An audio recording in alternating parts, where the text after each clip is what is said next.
प्यारे बच्चों, जय हिंद। आपका हमारे YouTube चैनल में हार्दिक स्वागत है। आज हम कक्षा 8वीं विषय हिंदी में भाषा भारती के अंतर्गत पाठ 2 आत्मविश्वास के सभी प्रश्नों के उत्तर सविस्तार देखेंगे।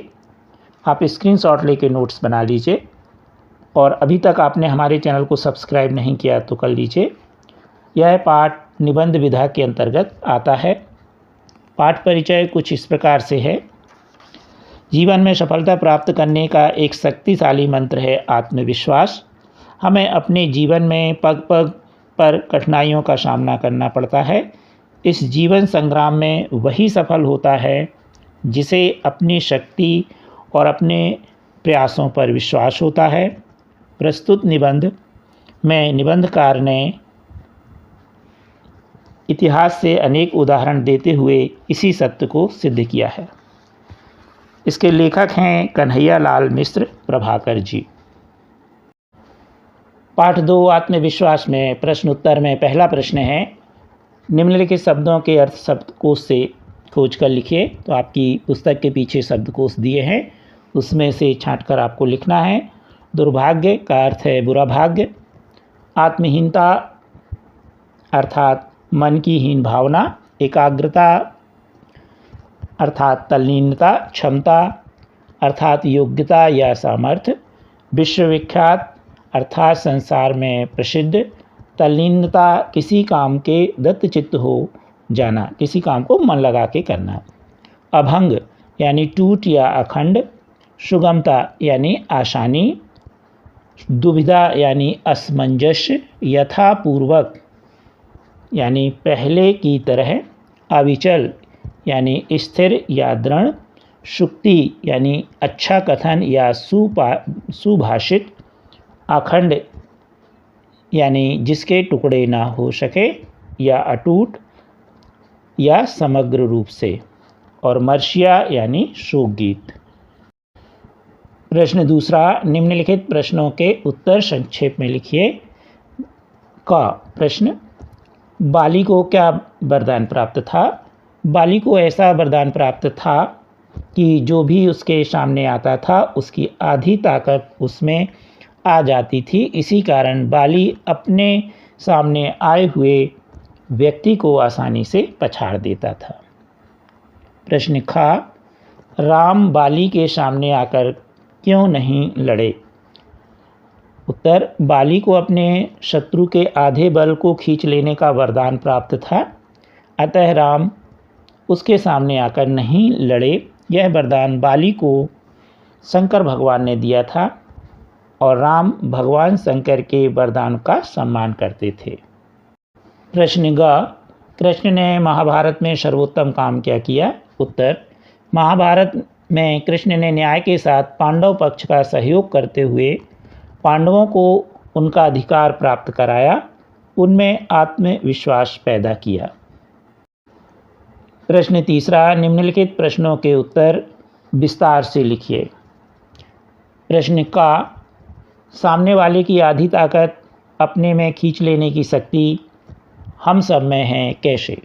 उत्तर, सामने वाले की आधी ताकत अपने में खींच लेने की शक्ति हम सब में है।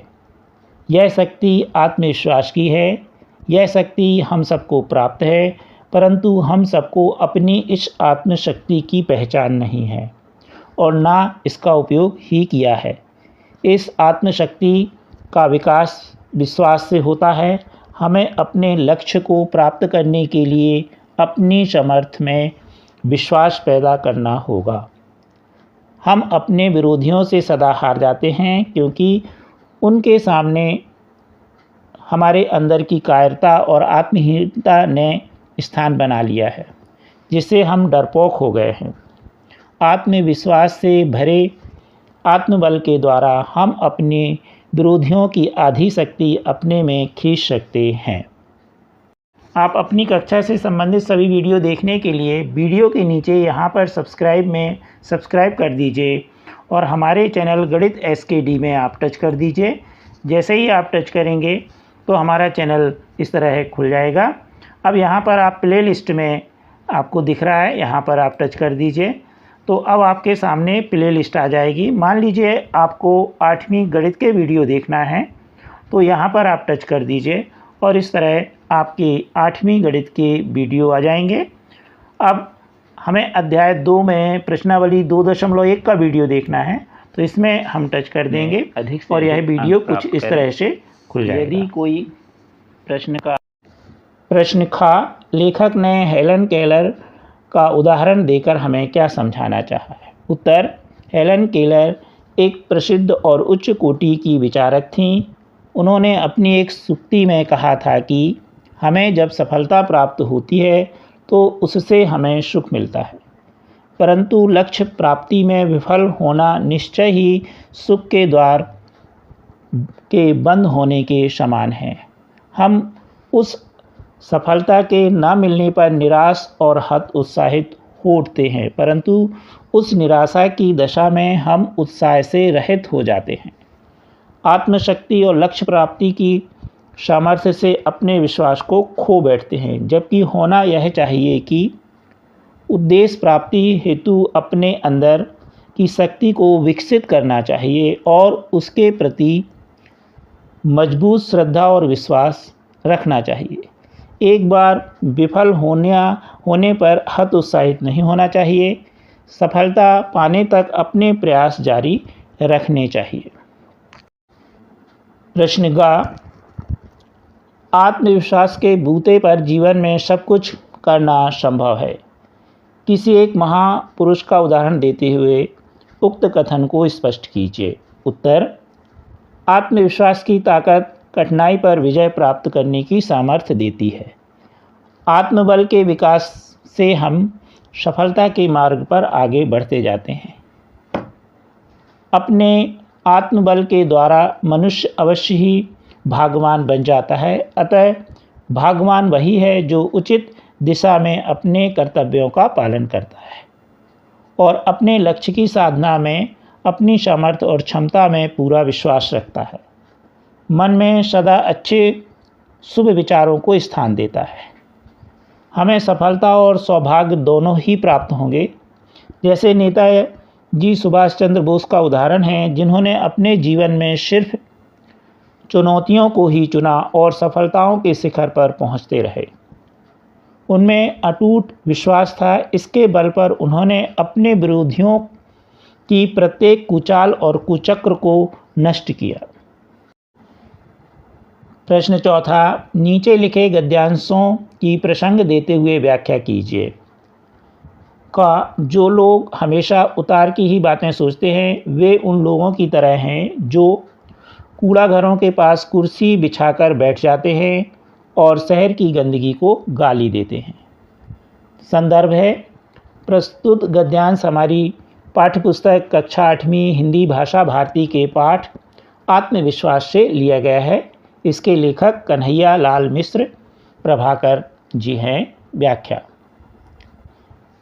जिन लोगों में किसी उद्देश्य को प्राप्त करने का उत्साह नहीं होता और सदा निराशापूर्ण भावनाओं में ही डूबे रहते हैं, वे जीवन में अवनति से प्राप्त दुख की ही बातें करते रहते हैं। वे कभी भी उन्नति के सुख की बातें सोचते ही नहीं। ऐसे व्यक्ति अपने अंदर की शक्ति और जीवन के लक्ष्य के प्रति श्रद्धा समाप्त कर बैठते हैं। वे कूड़ा घर के अंदर पड़े कूड़े के समान निम्न कोटि की विचारधारा से युक्त होते हैं। कूड़े घर की गंदगी उस समय ही हटेगी जब गंदगी को एकत्रित करने वाले उसे वहाँ से हटाएंगे। आलसी और कुसंस्कारित व्यक्तियों की निठल्ली बातें उनके लिए कभी भी लाभकारी नहीं हो सकेंगी। खा, जब कोई विरोधी हमारे सामने आता है तो हम अपनी आत्महीनता से, कायरता से, कुसंस्कार से, आत्मविश्वास की कमी से विरोधी का और अपने बल तौले बिना ही उसे अपने से शक्तिशाली मान लेते हैं। तो संदर्भ ज्यों का त्यों रहेगा। प्रस्तुत गद्यांश हमारी पाठ्यपुस्तक कक्षा 8वीं हिंदी भाषा भारती के पाठ आत्मविश्वास से लिया गया है। इसके लेखक कन्हैया लाल मिश्र प्रभाकर हैं। व्याख्या कुछ इस प्रकार से होगी। लेखक कहता है कि जब कोई विरोधी व्यक्ति हमारे सामने आता है तो हमारे मन में एक हीन भावना पैदा हो जाती है। इस हीनता की भावना का कारण होता है हमारे अंदर भरोसे की कमी के कारण हम कायर बनने लगते हैं। यह सब बुरे संस्कारों के कारण होता है। अपनी क्षमताओं पर विश्वास न होने से हम अपने विरोधी को अपने आप से अधिक शक्तिशाली मान लेते हैं। हम अपने बल की नापतोल भी नहीं करते। तात्पर्य यह है कि हम स्वयं अपने आप पर विश्वास खो बैठते हैं। प्रश्न 5वां, निम्नलिखित वाक्यों का भाव स्पष्ट कीजिए। क, सफलता की, विजय की, उन्नति की कुंजी अविचल श्रद्धा ही है। भाव होंगे, हमारे अंदर उद्देश्य के प्रति अटूट विश्वास है तो निश्चय ही हम अपने उद्देश्य में सफल होते हैं, किसी भी चुनौती पर विजय प्राप्त करते हैं तथा लगातार उन्नति प्राप्त करते जाते हैं। अतः अटूट श्रद्धा ही उपाय है सफलता का, संघर्ष में विजय का, जीवन में उन्नति प्राप्त करने का। ख, हम अपने सोच के कारण ही असफल होते हैं। भाव, हम अपनी सोच के कारण ही सफलता के सुख का और असफलता के दुख का भोग करते हैं। सफलता की सोच आशावादी और असफलता की सोच निराशावादी होती है। अपने उद्देश्य के प्रति अटूट श्रद्धा और विश्वास हमें सफल बनाता है, जबकि इसके विपरीत हम हतोत्साहित होकर असफल ही होते हैं। यह सब हमारी सोच पर ही निर्भर है। ग, हमें आत्मविश्वास हो तो इससे हम विरोधी को आत्महीन कर सकते हैं। भाव कुछ इस प्रकार होगा, आत्मविश्वास होने से मनुष्य उत्साहपूर्वक अपने लक्ष्य में सफल होता है, जिसके द्वारा वह अपने दुश्मन को आत्मबल से रहित बना देता है। साधनहीन पांडवों ने अपने आत्मबल से कौरवों को निराश और बलहीन कर दिया। अब हम देखेंगे भाषा अध्ययन पर आधारित प्रश्न। प्रश्न पहला है कठिन शब्द जिन्हें आपको शुद्ध उच्चारित करके अपने विषय शिक्षक को सुनाना है। प्रश्न 2, जीवन में उतार भी है और चढ़ाव भी। इस वाक्य में उतार और चढ़ाव परस्पर विलोम शब्द प्रयुक्त हुए हैं। इसी प्रकार एक ही वाक्य में निम्नलिखित शब्दों का प्रयोग कीजिए। भला बुरा, व्यक्ति को अपना भला बुरा समझकर किसी काम को करना चाहिए। फिर है दाता याचक, ईश्वर और भक्त की स्थिति दाता और याचक के समान होती है। अगला है सपूत कपूत, तो सपूत और कपूत के लिए धन संचय करना व्यर्थ है। अगला है निश्चित अनिश्चित, निश्चित और अनिश्चित की दशा मनुष्य में दुविधा पैदा करती है। अगला है भाग्यवान भाग्यहीन, मनुष्य अपनी सोच से स्वयं को भाग्यवान और भाग्यहीन समझ बैठता है। अगला है पाप पुण्य, पाप पुण्य की परिभाषा परिस्थितिगत होती है। अगला है सुख दुख, सुख दुख मन के विकल्प होते हैं। प्रश्न तीसरा, निम्नलिखित शब्दों के स्थान पर हिंदी मानक शब्द लिखिए। ताकत, विजिटिंग कार्ड, इशारा, मर्शिया। तो मानक शब्द क्या है? किसी भी शब्द या संख्या को उसके शुद्ध और स्वीकृत रूप में लिखना उसका मानक रूप कहलाता है। जैसे हम बोलें जन्म, जा ना मा जन्म, तो इसका शुद्ध रूप होगा जा आधा ना मा जन्म, तो इसका मानक रूप होगा। इसी तरह ताकत का होगा बल, विजिटिंग कार्ड का होगा पहचान पत्र या वह पत्र जिसमें स्वयं का परिचय रहता है, इशारा यानी संकेत और मर्शिया यानी शोक गीत। प्रश्न 4, निम्नलिखित शब्दों में प्रयुक्त प्रत्यय और उपसर्ग पहचान करके अलग अलग कीजिए। तो प्रत्यय और उपसर्ग क्या हैं? उपसर्ग वे शब्दांश होते हैं जो किसी शब्द के पहले जुड़कर उसके अर्थ में बदलाव लाते हैं, जबकि प्रत्यय वे शब्द होते हैं जो शब्दांश के अंत में जुड़कर उसके अर्थ में बदलाव लाते हैं। यानी प्रत्यय अंत में यानी पीछे जुड़ता है और उपसर्ग आगे। भूलने लगो, प्रत्यय पा शब्द से शुरू होता है और पीछे भी पा शब्द से, तो शब्द के पीछे प्रत्यय लगता है अंत में। अब देखें हम तल्लीन, तो तल्लीन लिखेंगे तत् धन लीन, तो तत् उपसर्ग होगा। दुर्भाग्य, दुर्धन भाग्य, दुर उपसर्ग होगा। अभागा, आ धन भागा, तो आ उपसर्ग होगा। शक्तिशाली, शक्ति धन शाली, तो शाली प्रत्यय होगा, अंत में जुड़ा है। कायरता, कायर धन ता, ता प्रत्यय होगा। एकाग्रता, एकाग्र धन ता, ता प्रत्यय होगा। खंडित, खंड धन इत, तो इत प्रत्यय होगा। प्रश्न 5वां, निम्नलिखित समासिक पदों का समास विग्रह करते हुए निहित समास पहचान कर लिखिए। तो आपको समास यदि अच्छे से समझना है तो हमारा एक वीडियो डला हुआ है, उस वीडियो में आप समास के बारे में अच्छे से समझ सकते हैं। अब देखें, इसमें पहला शब्द है आत्मविश्वास, तो समास विग्रह होगा आत्मा में विश्वास, और यह होगा तत्पुरुष समास। तो तत्पुरुष समास क्या है? जिसमें दूसरा पद प्रधान होता है और पहला पद गौण होता है। तो आत्मविश्वास में विश्वास शब्द जो है वह प्रधान है, इसलिए यह तत्पुरुष समास होगा।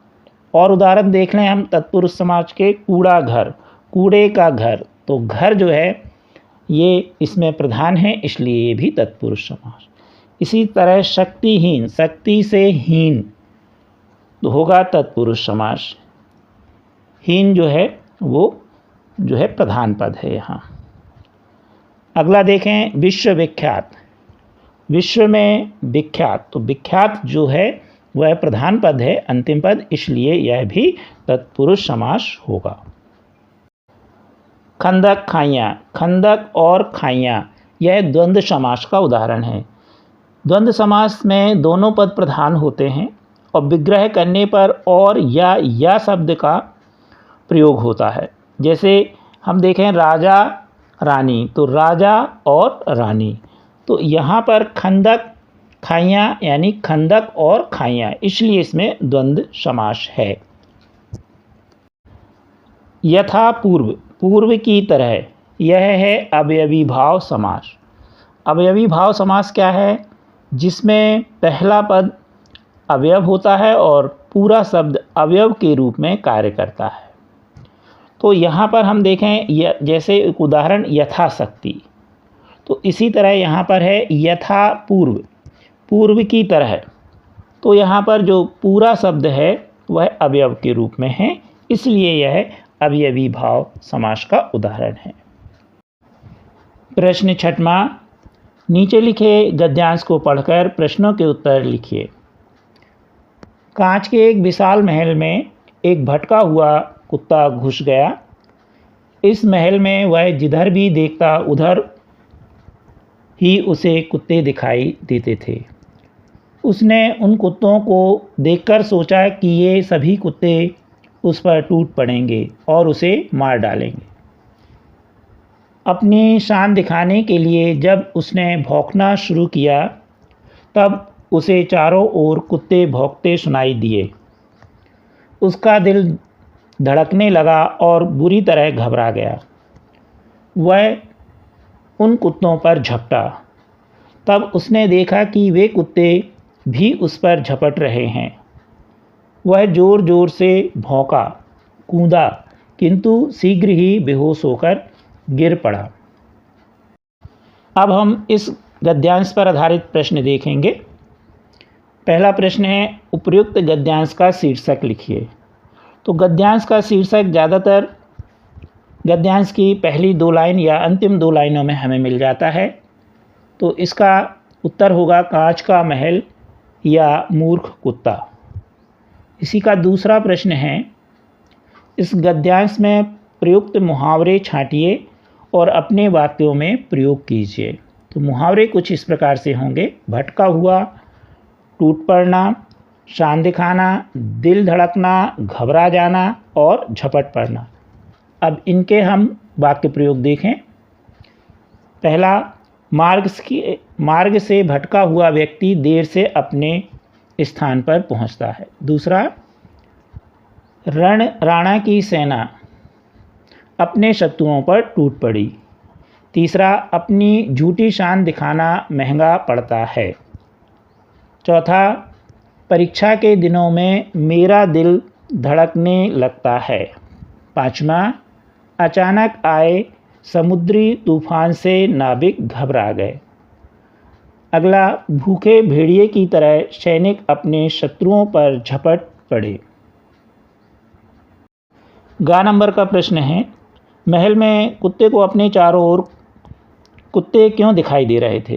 तो उत्तर होगा, महल कांच से बना हुआ था, कांच की दीवारों पर उस कुत्ते को अपना प्रतिबिंब दिखाई दे रहा था, इसलिए उसे चारों ओर कुत्ते दिखाई दे रहे थे। घ नंबर का प्रश्न है, कुत्ते ने भौंकना क्यों शुरू किया? तो अपने प्रतिबिंब को ही उसे दूसरे कुत्ते समझ करके उसने भौंकना शुरू कर दिया। अब ड़ नंबर का प्रश्न है, साधारण वाक्य।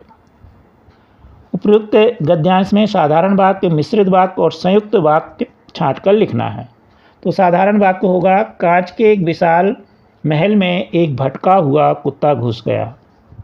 दूसरा, वह उन कुत्तों पर झपटा।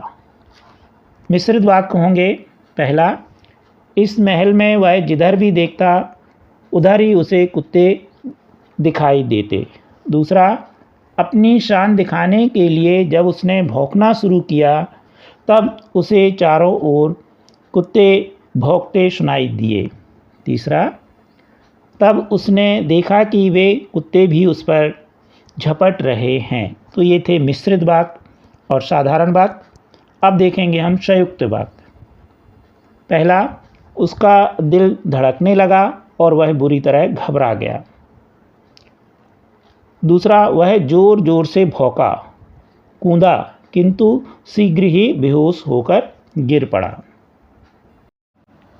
कृपया हमारे वीडियो को लाइक एवं शेयर अवश्य कीजिए और अभी तक आपने हमारे चैनल को सब्सक्राइब नहीं किया तो कर लीजिए। Thank you.